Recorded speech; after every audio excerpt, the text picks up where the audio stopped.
আসসালামু আলাইকুম। আজকে আমি আপনাদেরকে দেখাবো রেস্টুরেন্টে আমরা চিকেন ফ্রাই করে তারপর যে বার্গারটা তৈরি করি, ক্রিসপি চিকেন বার্গার। এটা খুব সহজে কিভাবে বাসায় তৈরি করবেন সেই রেসিপিটা আজকে আমি আপনাদেরকে দেখাবো। আরও থাকছে অনেক সিক্রেট এবং অনেক ট্রিক্স। দেরি না করে শুরু করছি আজকের ভিডিও। আচ্ছা, ক্রিসপি চিকেন ফ্রাইয়ের জন্য দুইটা কাজ করতে পারেন। একটা হচ্ছে বনলেস আর একটা হচ্ছে বন সহ, মানে হাড্ডি সহ আপনারা ফ্রাই করতে পারেন, হাড্ডি ছাড়াও ফ্রাই করতে পারেন।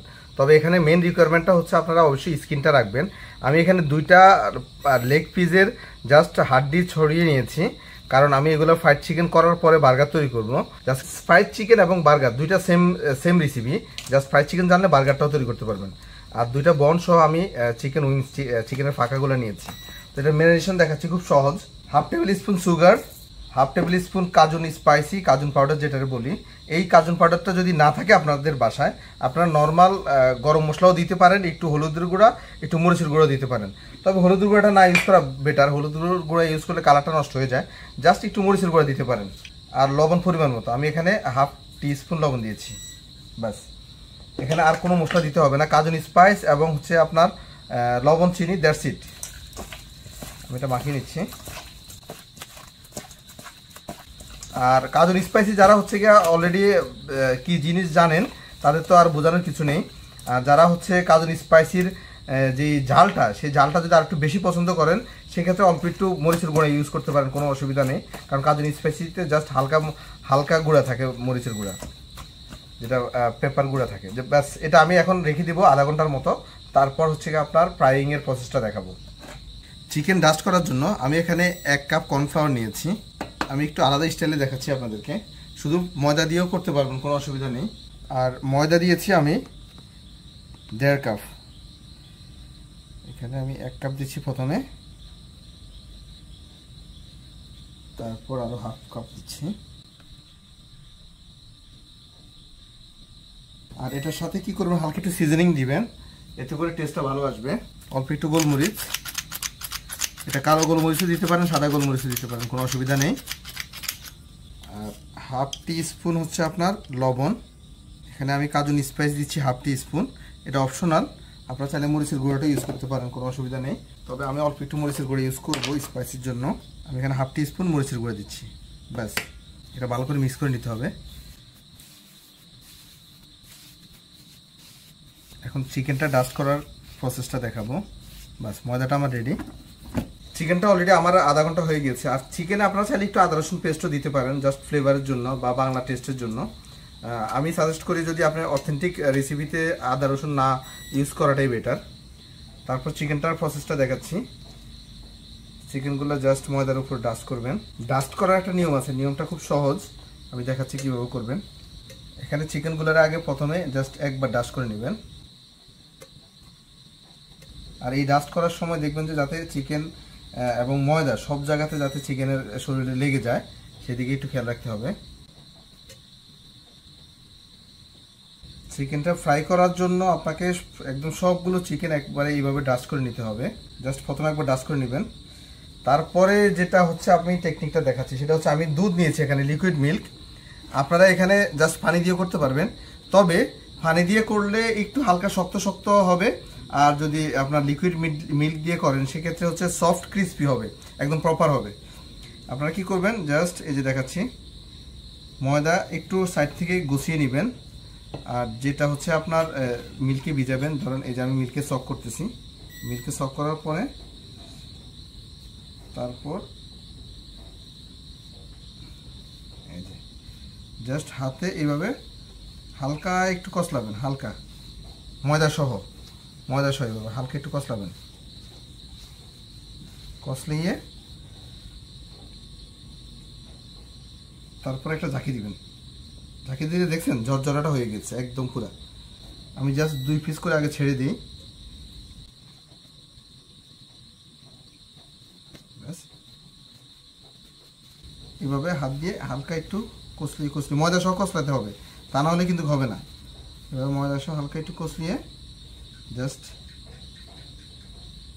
এভাবে একটা ঝাঁকি দিবেন। ঝাঁকি দিলেই জর্জরাটা হয়ে যাবে।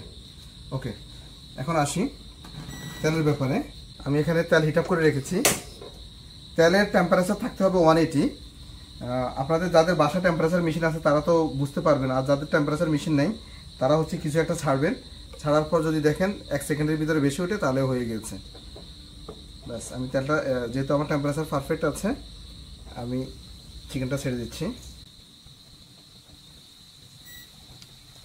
ওকে, এখন বাকি চিকেনগুলো আমি সেম এভাবে ছাড়তেছি।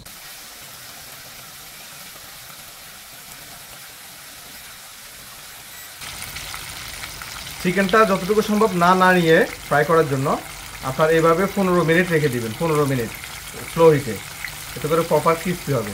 আর যখন দেখবেন যে চিকেনের ভিতর থেকে যে বুদবুদ পানি উঠে গেছে, তখন চিকেনটা প্রপারলি কুক হয়ে যাবে।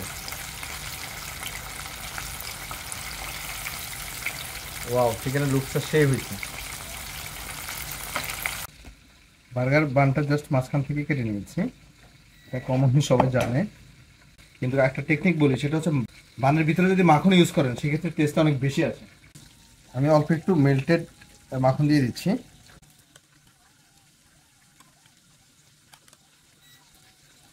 এখন আমি বার্গার বানটা হালকা একটু প্যানে গ্রিল করব, সেটাও দেখাচ্ছি কিভাবে করবেন। তারপর বার্গার বানটা জাস্ট হালকা একটু সেকতে হবে, তা না হলে কিন্তু বার্গার বান সফট হবে না। আর যদি গ্রিল থাকে, গ্রিলে হালকা একটু 2-1 মিনিট সেকলে হবে, তবে এভাবে ঘুরে ঘুরে দিতে হবে, তা নাহলে পুড়ে যাওয়ার সম্ভাবনা থাকে।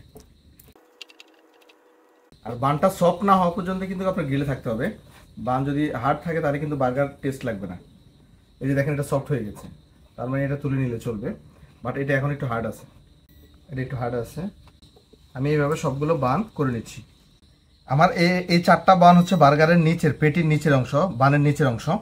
সো আপনারা এই জিনিসটা একটু খেয়াল রাখবেন কিভাবে আমি সসটা দিচ্ছি। প্রথমে আমি একটু মেয়োনিজ দিয়ে দিচ্ছি, তারপর একটু চিলি কেচাপ, তারপর একটু ককটেল সস। এখন যে কাজটা করবেন, লেটুস সবসময় নিচে দিবেন। লেটুস নিচে দেওয়ার কারণটা হচ্ছে, আপনি যখন ফ্রাইড চিকেনটা দিবেন, যদি সসের সাথে সরাসরি ফ্রাইড চিকেন লেগে যায়, ফ্রাইড চিকেন দ্রুত ক্রিস্পিনেস নষ্ট হয়ে যাবে।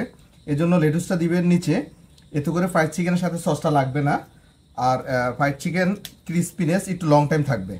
আর যদি ইনস্ট্যান্ট খাওয়া হয় সেক্ষেত্রে মাঝখানে না দিলেও চলবে। এটা টোটালি অপশনাল। টমেটো আসলে টেস্ট কমায় আমার কাছে মনে হয়, আমার কাছে টমেটো দিয়ে ভালো লাগে না, তারপরে অনেকে ইউজ করে, এই জন্য আমি দেখাচ্ছি, টমেটো না দিলেও চলে।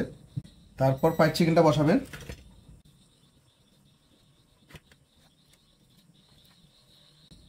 তারপর অনিয়ন রিং।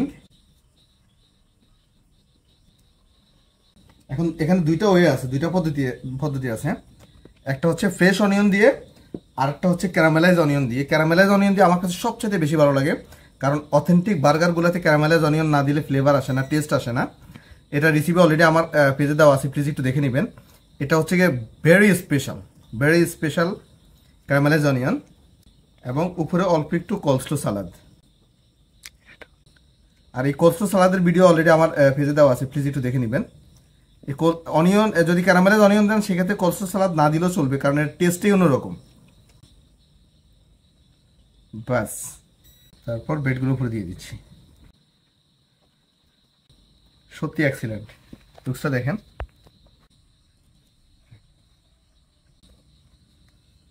উফ, এই বার্গারটা আসলে এত টেস্ট, এক কামড় খেয়ে দেখি। সবাই নজর দিয়েন না প্লিজ। বিসমিল্লাহির রহমানির রহিম।